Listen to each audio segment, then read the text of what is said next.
Бажаю здоров'я, шановні українці і українки. Дуже довгий день сьогодні. Провів ставку, доповіді військових були, наші позиції на фронті, ситуація з постачанням, контракти, пакети зброї. Робота триває.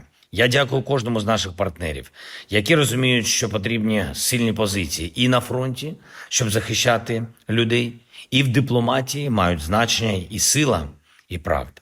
Доповіді були щодо діпстрайків по російських військових об'єктах і по інфраструктурі Росії, що обслуговує війну.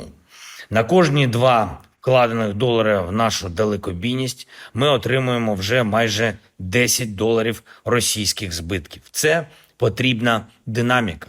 Росія повинна відчувати ціну війни, щоб дійсно хотіти миру.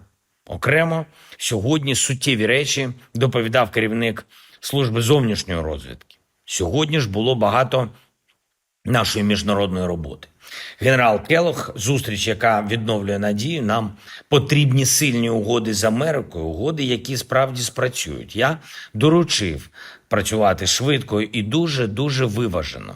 Економіка і безпека завжди мають йти поруч, і деталі угод мають значення. Чим краще прописані деталі, тим більше результат.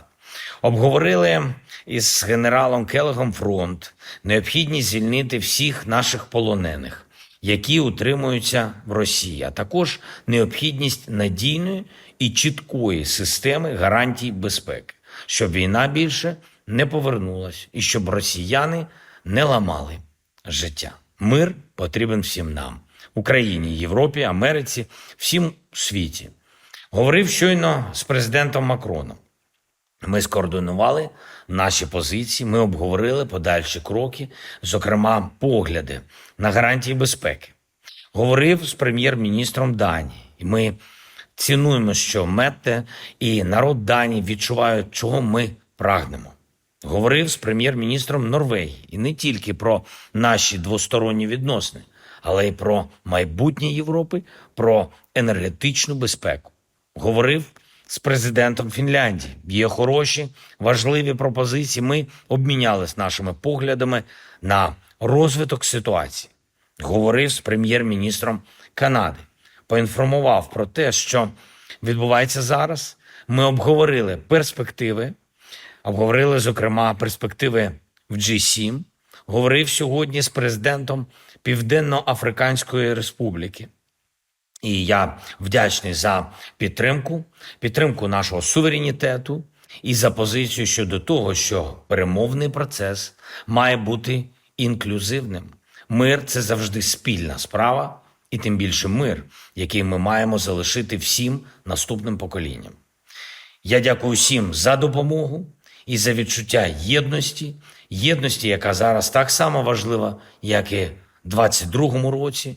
Я пишаюся нашими людьми, пишаюся всіма, хто б'ється, хто допомагає, хто вірить, що в війнах не має перемагати зло.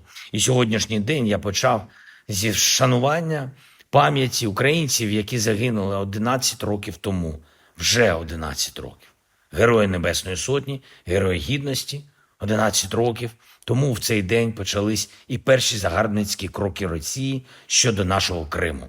Україна зробить все для завершення цієї війни, все необхідне. І нам потрібен достойний мир, гідний народу, який так сміливо захищає себе. Пишаюся вами, українці, і я бачу, як ви захищаєте правду. І це дуже важливо. Я дякую вам. Дякую за підтримку. Слава Україні!